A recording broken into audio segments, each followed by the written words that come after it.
Okey ya, kita tengok soalan D. Apa perkara rumus kita? Q kan? Okey, di mana kedudukan Q? Tengok betul-betul. Okey, Q berada di sini di bawah ni. Siapa yang ada? 3 per Q. Okey, jadi 3 per Q. Jadi apa kita buat? Ini kena tinggal lah. Jangan ubah. Ya, jangan ubah. Jangan pindah ke sebelah. Jangan ya. Kita tinggalkan dia kat sini. Boleh ke cikgu? Boleh. Tak jadi kesalahan pun ya. Boleh. Jadi, sekarang siapa kena pindah? Tolak 5 lah kena pindah. Tolak 5 lah kena pindah.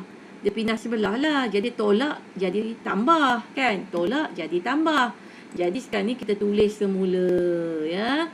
8P tolak jadi tambah 5. Sama dengan 3 per Q. Okey ya. Jadi sekarang nampak tak? Kita dah pelan-pelan tukar bentuk dia. Ya. Jadi sekarang ni Q tu berada di mana? Macam tadi. Nampak tak? Q berada di bahagian bawah. Okey. Yang ni di mana? Patutnya bawah boleh pindah kat sini. Ini semua ni akan tukar tempat. Pergi bawah dia. Okey. Jadi apa kita akan dapat? Kita tukar tempat lah. Jadi Q duduk kat sini. 3 kekal. Bawahnya ialah 8P tambah 5. Siap. Itu je. Okey.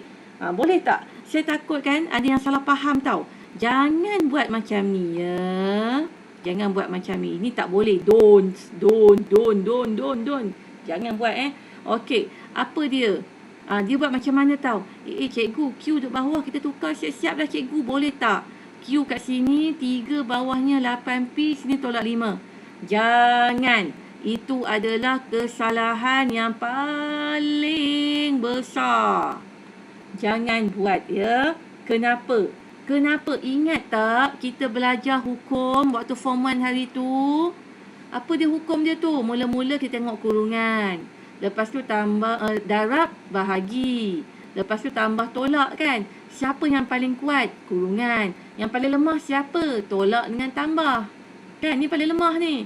Jadi kalau kita nak mengeluarkan, kita nak halau keluar pergi tempat lain, kita mesti tolak lah yang lemah. Kan? Yang lemah tu apa? Tolak. Nampak tak? Sebab itulah tolak ni kita bawa keluar dulu. Bahagi ni, yang bawah ni, bahagi ni kita buat kemudian.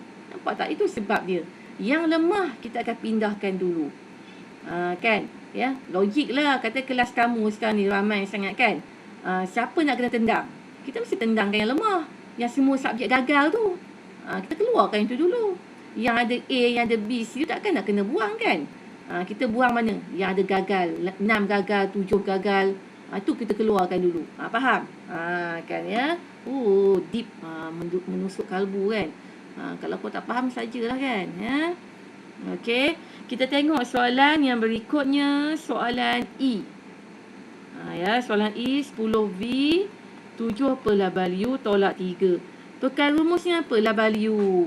Ni tadi saya cakap ni. Cikgu kita tukarlah W pergi sebelah. Salah. Sekarang ni siapa yang ada? Kita ada tolak 3 tau. Tolak 3 tu paling lemah tau. Dalam hukum maths. Paling lemah lah. Paling lemah kena keluar dulu. Dia lah pindah dulu. Dia pindah dulu tau. Kau jangan kelang kabut sangat. Ya. Jadi 10V tambah 3 lah. Tolak je tambah. Nampak tak tanda sama dengan? Straight je. Kau ingat tak form 1 dulu cikgu ajar? Tulis tu biar satu, selari je. Jangan kejap ke kanan, kejap ke kiri. Ya. Okey, lepas tu apa? Kita ulang baliklah langkah tadi tu. Di mana kita akan tukarlah kedudukan. W di bawah ni pergi sebelah. Yang ini semua ni pergi tukar sini. Jadi apa kita dapat? Kita akan dapat W sama dengan 7 per 10V tambah 3. Settle. Ya. Okey. So, kita tengok soalan F.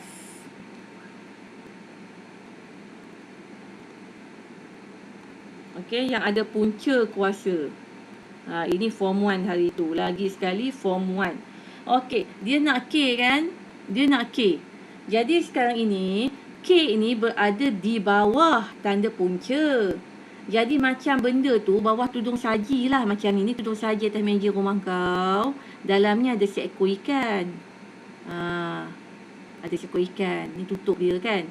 Ni kau punya ikan lah. Lepas tu sekarang ni kau nak makan ikan. Macam mana nak makan ikan ni? Kau mestilah angkat tudung saji ni. Kan? Bila buang tudung saji, barulah nampak ikan dalam ni. Kan? Angkatlah tudung saji kan. Baru dapat ikan, baru dapat makan. Faham tak? Jadi sekarang ini, punca 8K, K tu berada di bawah tanda punca. Jadi kau tak bolehlah curi-curi pergi keluarkan K. Salah lah. Macam mana nak buat? Kena keluarkan tanda punca. Kena angkat tu tanda punca tu. Contoh macam ikan ni tadi. Ikan tu duduk bawah tudung saji. Orang kata sangir. Kan? Tudung saji. Tudung saji nak makan ikan bawah tu. Kenalah angkat tudung saji. Takkan kau nak ada super power pula kan. Seluk macam tu halimunan. Tiba-tiba makan ikan. Hantu raya ke apa? Kan ya? Jadi sekarang ni tengok soalan kita. Yang sekarang ni kita ada apa? Kita ada tambah 5. Tambah 5 ni memang dah kita dah tahu dah. Ini benda paling lemah sekali. Tambah tolak ni paling lemah. Kau halau lah dia dulu. Kau menyibuk je. Kau halau dia dulu kan. Pindah sebelah. Jadi apa kita buat? Kita dapatlah 7H tolak 5 sama dengan. Kan? Ya? Jangan buat. Ni ada yang buat macam ni tau. 5 tambah 7H. Dia letak 5 kat depan. Ni salah tau. Form 1 itu sudah tegur dah. Tuan rumah. Ini tuan rumah kan. Tuan tanahnya. Kau duduk sini diam-diam. Duduk awal. Duduk kat depan. Tuan tanah. Kan ya. Siapa yang datang? Tambah 5 yang datang. Duduk kat belakang dia. Itu je konsep dia. Mudah sangat. Ya. Okey. Jadi ni 8K. Okey ya.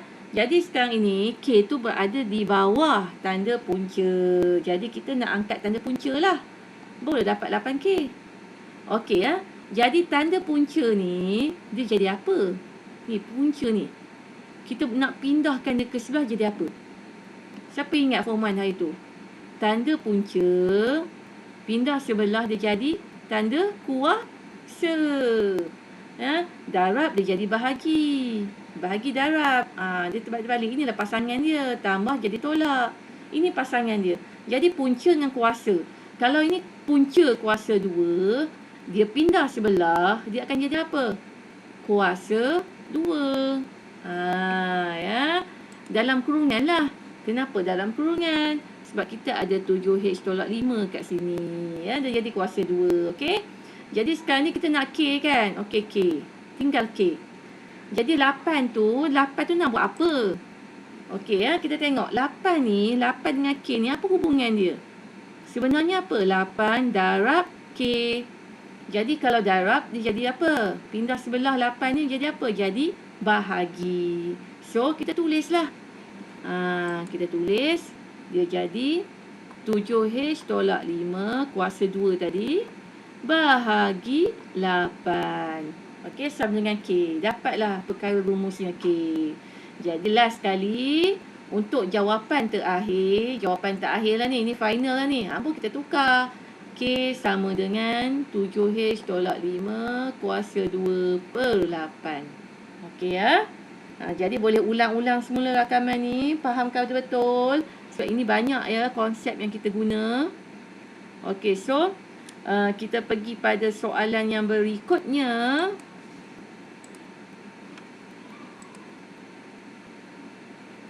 Okey, soalan berikutnya kita guna soalan G. Soalan yang terakhir. Ya. G.